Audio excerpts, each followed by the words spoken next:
Today we're going to talk about healthy living, and we're going to break this video up into two parts. And we're going to first talk about Canada's food guide, and then we will talk about nutrition labels and healthy eating for teens in a second video.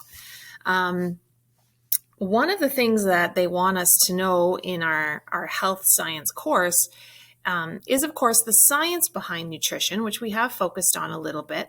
But also, how do we take that science and then apply it into our lives and have healthy eating?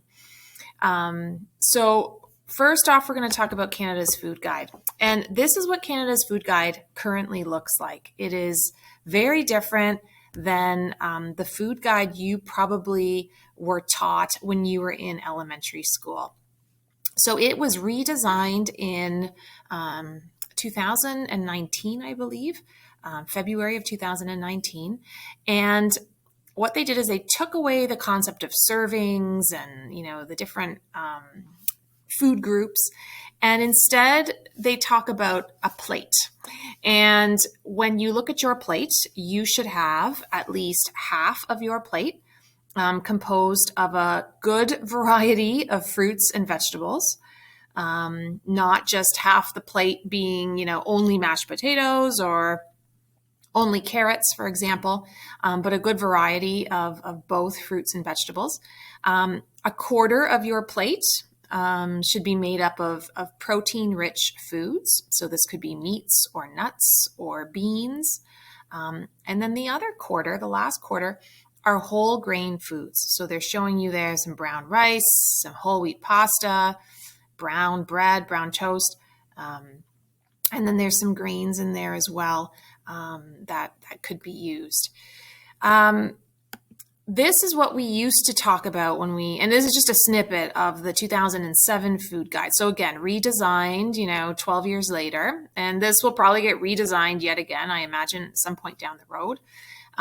But this is the one that you might be familiar with. And the cover of that old food guide, it had kind of a rainbow effect on it. And if you look, they're talking about the 4 food groups. Okay, that is gone now. They don't talk about the 4 food groups, but what they're trying to tell you is that if you eat a varied diet, you'll be able to cover all 4 of those food groups if you maintain this ratio on your plate for all of your meals. So we're going to go through and we're going to talk about Canada's food guide recommendations. And there's several of them. You'll see them there on your note. That we're going to go through, and we'll talk about their statements and then just explain what that means. So the first one is vegetables, fruit, whole grains, and protein foods should be consumed regularly.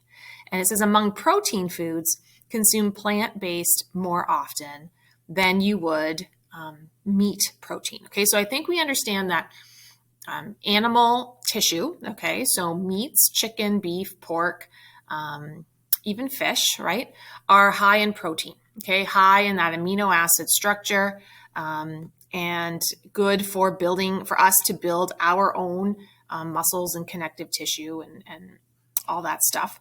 But they want us to remember, half the plate is supposed to be fruits and vegetables. So they want us to focus more on the vegetable side of things. And then when we're talking about proteins, again, consuming protein foods that are such as avocados, beans, legumes, that kind of thing. Here's an example of, processed meats, okay, and foods that are protein rich, but contain mostly saturated fat. And we want to try to avoid that. That is a huge, huge part of the grocery section.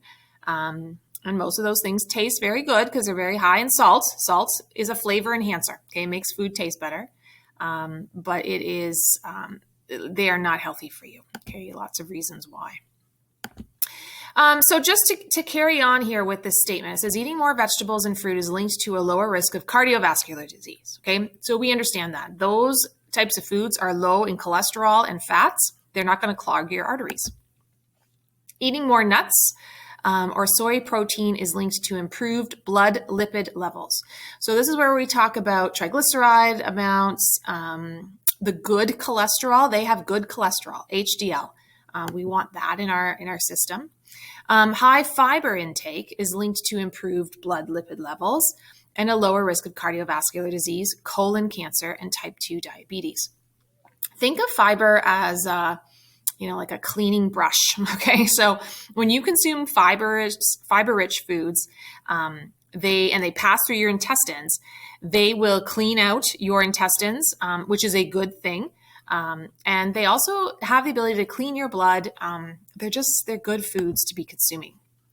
Processed meat has been linked to colorectal cancer. Okay, so colon cancer. And this is a very typical cancer, tends to affect men more than it does women, tends to affect them in their 50s and 60s.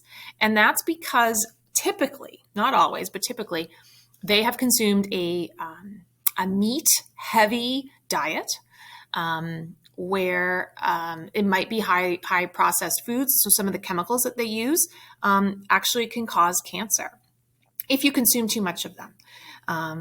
Also, those foods tend to be mostly saturated fats, and then those are going to increase your LDL cholesterol levels, and you are also at a higher risk of diabetes as well. So foods that contain mostly unsaturated fat should replace foods that contain mostly saturated fat. And the reason for this is that cardiovascular disease or heart disease is one of the leading causes of death in Canada. If you look at these two plates right here, here's another example of good unsaturated fats. So here's avocados, here's fish. Fish is a lean source of protein, and the fats that are in fish tend to be like omega-3s, and they're very, very good for your heart, good for your skin, for your hair. They are definitely healthier fats than saturated. Okay, so remember, we've talked about saturated fats versus unsaturated. Saturated fats have all single bonds. Unsaturated, might have one double bond. They might have more than one. And when you look at the saturated fat image here, you'll see chicken. Now, chicken is sometimes chosen as a leaner fat if you don't eat the skin. Okay, and white meat is the leanest out of all parts of the chicken. So it's a good protein for you to consume, but the fat or the skin of it isn't so good. And then you see like hot dogs, processed foods, cheeses are delicious. I love cheese, but they are high in saturated fats. They come from animals. Okay, and those can cause heart disease.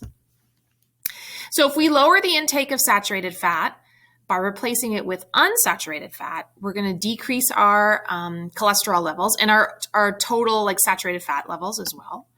And as we know, LDL cholesterol is the bad cholesterol, and there's a well-established risk for cardiovascular disease. And we saw that in our lipids note, how it can clog arteries. Okay, water should be the beverage of choice. So this is in the Canada's Food Guide image there. They have the plate, but then they have a glass of water there too. And they want you to drink water all the time, essentially. Some people think I think we understand pop, carbonated beverages are not good for us. They tend to be high in sugar and they have no nutritive value whatsoever. Some people feel like fruit juice, is a good option as well. But you have to be really careful. Sometimes you'll go and you'll buy juice and it's actually a cocktail. So when you read it, like cranberry juice, for example, pure cranberry juice is so sour, nobody can drink it. So what they do is they tend to add like a tiny little bit of juice and a lot of sugar and a lot of water to try to balance out the taste. So whenever you buy fruit juice, and if you notice the word cocktail is on there, it means it's very little juice. There might be some in there, but not a lot. It's mostly going to be sugar and water and color and flavoring. So we want water. We talked about the benefits of water and hydration of water in our one note on it. But it promotes hydration without adding calories to the diet. Lots of people say before you eat a meal, you should actually have a glass of water. It will make you feel a little bit fuller. And in North America, we tend to overeat. It will just allow you to eat a little bit less by also adding in the water that you need every day. We know it's essential for metabolic and digestive processes. And we also know that adequate intake will prevent the effects of dehydration. So processed or prepared foods and beverages that contribute to excess sodium, free sugars, or saturated fat undermine healthy eating and should not be consumed regularly. So one of the things that the new food guide is trying to do is they're trying to not be so militant on what we should be eating and what we should never, ever eat. And you'll notice in this statement, and again, these are all statements put out by the food guide, they're just saying you shouldn't consume them regularly. So it's okay to have a pop. It's okay to have a hot dog. It's just that should not be your day-to-day diet, and that should not make up the foods that you eat all the time. So Canadians are purchasing more highly processed food. This is a fact. If you go to the grocery store, you will see tons and tons of processed food, particularly in the frozen food section. Even now in the produce section, you can find like prepackaged salads and things like that. And that is processed to a degree. The best way to have all your food is to cook it from scratch. But we know that time is an issue for many Canadian families. And so we are purchasing them a little bit more. It says when consumed on a regular basis, they can contribute to excess sodium, sugars, saturated fat, and those nutrients are all linked to chronic disease when consumed in excess. Excess sodium contributes to high blood pressure. Excess sugars contributes to type 2 diabetes, and excess saturated fat contributes to cardiovascular disease. And so this is what we are trying to prevent. So here are examples of, real food versus processed, right? So nuts and legumes instead of granola bars. Okay, granola bars are processed. They are so high in sugar. Take a look at the food labels. We're going to talk about that in a bit. Sugar is like usually the number 1 or number 2 ingredient. They're saying buy your own chicken as opposed to getting deli meat, right? Which is so high in sodium. Here are some oranges that they want you to eat as opposed to, I think this is orange juice. Look at that good looking bread, okay, compared to Wonder Bread. And I know Wonder Bread is cheaper. And so some people have no choice that's what they can afford. But if you can buy better bread, you really should. You'll get all kinds of more fiber, more of those healthier proteins in the grains that are there. And then again, here is just a freshly prepared meal as opposed to a processed frozen meal.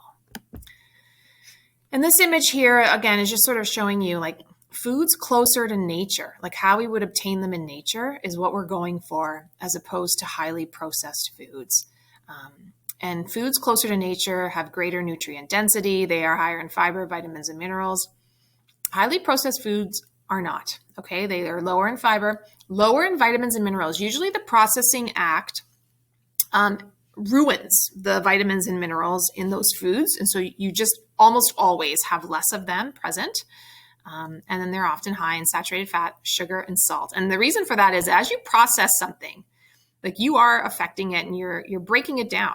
And so they have to replace the flavor components that are lost in the processing. And this is why they tend to be high in all of those areas. Alcohol consumption. So again, Food Canada or Canada's Food Guide is talking about all areas here of food and that there are health risks associated with alcohol consumption. Alcoholic beverages can contribute a lot of calories to the diet with little to no nutritive value. They are also an increaser of certain chronic diseases. So alcohol can be a significant source of sodium, sugar. Okay, they are made up of usually simple carbohydrates that when you consume them, they get metabolized very, very quickly, and they are basically a source of sugar in your body, as opposed to polysaccharides that we know take longer to metabolize. When you start mixing alcohol with different kinds of syrups and sugary drinks, you can actually increase your saturated fat. And then the risks, right? Well-established health risks with long-term alcohol consumption includes increased risk of many types of cancers, other serious health conditions such as hypertension, which is high blood pressure, and liver disease.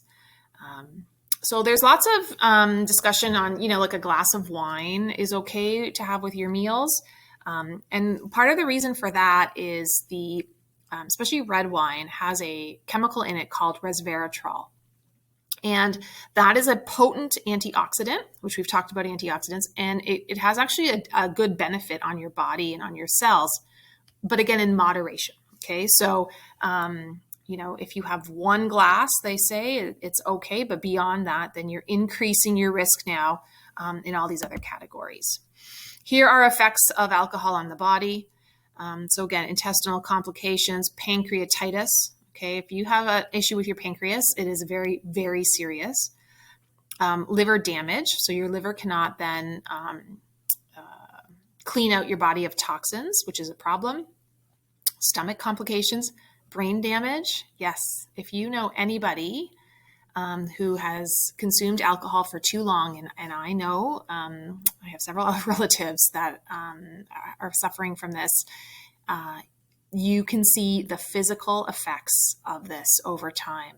And it's horrifying to see, but it's brain damage caused by alcohol. Heart disease, lung infections, birth defects. The saddest thing in the world are women who drink alcohol while they are pregnant. The fetus can get fetal alcohol syndrome. It severely affects their physical state and their mental state as well, their brain development. Really sad when we know that has happened.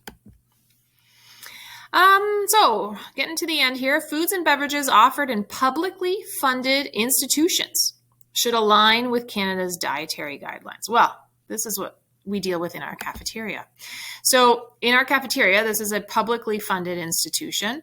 And I mean, you do pay for your cafeteria items, but because we are serving them within a publicly funded institution, they are going to try to offer healthier options now. Not before. Before they used to, offer fries and all kinds of higher fat processed foods. But there has certainly been a change in the last 5 or 10 years. They're going to limit the availability of highly processed foods and beverages, such as sugary drinks and confectionaries. So again, usually you can't buy those things anymore. This is candy and chocolate bars and pop. And they try to get you to eat healthier. And again, the cafeteria food has really changed over the years, particularly in schools. And that's a good thing. Cooking and food preparation using nutritious foods should be promoted as a practical way to support healthy eating. So here is a nice family preparing a meal together. And this is what Canada's food guide, one of the things that they want us to do is to prepare meals together more often. And this doesn't happen all the time because, again, of busy lifestyles and kids involved in extracurricular activities and parents are busy running everybody around and working. But there has definitely been a shift over the years from cooking meals with basic ingredients towards using highly processed products, which requires fewer or different skills. Okay. And you may be able to relate to this. Maybe you are in a family right now that you cook everything from scratch. And if that is the case, fantastic. Maybe you are in a family that you only cook from scratch 1 or 2 nights a week. And maybe you are in a family where nobody is cooking. Nobody likes to cook. Nobody knows how to cook. And you are not cooking. So this is one area that Canada's Food Guide is trying to improve. So it says the increased use of these products has decreased the transfer of food skills to children and adolescents. And that is true. A lot of children now are growing up and they don't really know how to make a meal. Improving food skills by cooking and preparing food at home can contribute to improved food choices and eating behaviors among Canadians of all ages. It may also make it easier for Canadians to reduce household food waste. Every time you buy processed food, there's packaging involved in that. And most of that packaging are plastics. And most plastics do not break down. So you are contributing to an environmental issue by eating out or buying processed foods. Okay, and then the last area that we want to focus on with Canada's Food Guide, again, a lot coming from just that image of a plate, right? With, half of it being fruits and vegetables, a quarter of it being protein, a quarter of it being grains. So from that image alone, they want us to make some of these lifestyle changes. And one of the things they want us to look at are food labels. So food labels should be promoted as a tool to help Canadians make informed food choices. And there's some examples of food products that have food labels. So this is what we're talking about right here. When we look at a food label, right, it can be an effective strategy to promote the selection of nutritious foods and to support the preparation of healthy meals and snacks. And we are going to focus on food labels a little bit more in depth and just talk about what they are dealing with.